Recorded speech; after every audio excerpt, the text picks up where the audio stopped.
Have you ever been in one of those meetings, everyone's nodding, seems like you're all on the same page, but you just know?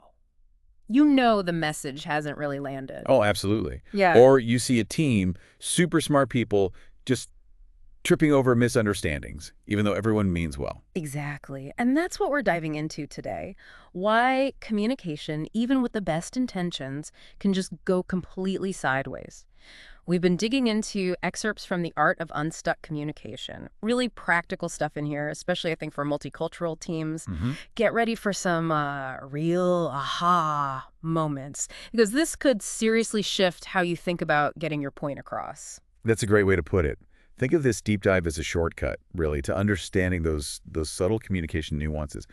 The source hammers this home. Hmm.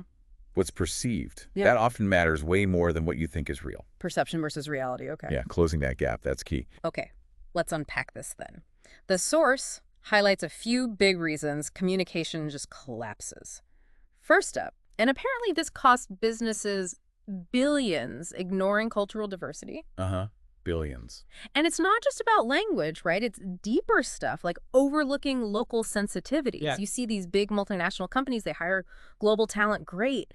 But then they try this one-size-fits-all communication style. Right. And it just doesn't work. No. And the result, misunderstandings, misexpectations, teams just checking out. It's like everyone speaks English technically, but they're running on totally different software. That's a perfect analogy. And what's interesting is the source says that fix isn't just, general awareness training.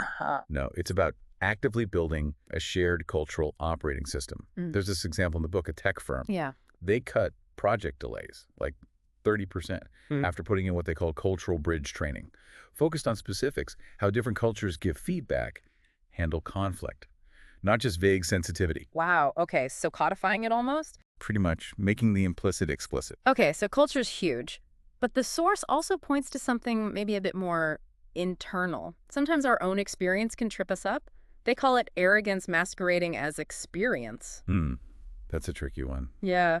It's not saying experience is bad, obviously, but it highlights this trap where, past success makes you think your way is the only way.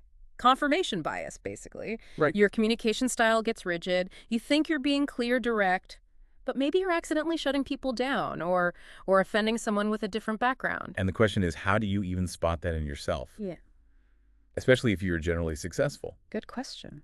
Well, the book suggests some practical checks, little things, like asking yourself, when did I last consciously tweak my language for this specific audience?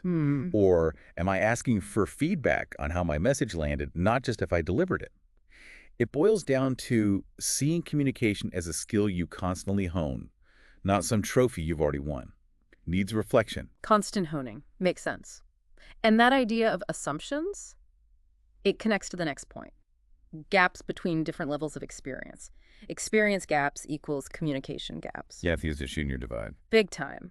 It's dangerous to just assume you're on the same wavelength because you work at the same place. People have different ideologies, different ways of thinking, even different ideas of what success looks like. Absolutely. And those assumptions can just steamroll clarity. Junior folks might be hesitant, maybe even afraid to ask clarifying questions. So they just muddle through. Leaving them floundering. Yeah. So the source pushes for things like active verification loops. Don't just ask, make sense. Right. That doesn't really work. No. Get them to rephrase it in their own words. Yeah. Or do a quick playback. Make understanding a shared task, not just a passive assumption. Experience should guide, sure, but not dominate to the point it kills clarity. Okay, we've covered words, culture, experience, but what about what's not said? Yeah. The awkward silences, the body language, that Zoom call where someone's clearly checking their email. The nonverbals. Exactly. The source calls ignoring the power of nonverbal cues a huge, silent killer of trust. It really is. We obsess over what to say, the perfect words, or forget how we say it, the tone, eye contact, posture. Even silence speaks volumes, man. Absolutely. And it creates mixed signals, confusion, Yeah. and eventually, broken trust. Your mouth says one thing, your body says another. Who do they believe? The body, usually. Almost always. Yeah. And authenticity really comes through when the verbal and nonverbal align. The book strongly suggests training in body language awareness, not to become actors, Right. but to understand your own signals and read others better. Yeah. Your real message gets through that alignment. It builds incredible trust. Okay, final point, and it's a big one. Attitude and power imbalance. This is where someone in charge uses their position to dominate, not lead. Ah, yes, communication as compliance. Exactly that. It's not collaboration anymore. It's just Yeah. do as I say. The leader talks, everyone else stays quiet. And the result is predictable, isn't it? Silence, fear. Burnout. People just disengage. Why speak up if you feel unheard? Good ideas just wither on the vine.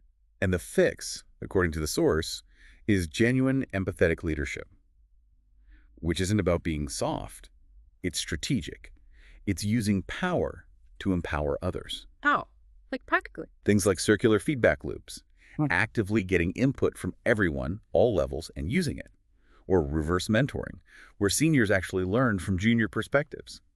It's about building that psychological safety needed for, well, for high-performing teams. Makes total sense. So, boiling it all down from the art of unstuck communication. Communication isn't just spitting out words, it's about connection. Deep connection. Yeah, saying the right thing, sure, but also in the right way to the right person, and crucially, understanding the right context. All those pieces have to fit. So, maybe a final thought for everyone listening, drawn from the source. Consider this. Are you truly being heard, or are you just making noise? Ooh, that's a powerful question. Definitely something for you to reflect on. How can you apply these ideas in your own conversations? Thanks for diving deep with us today.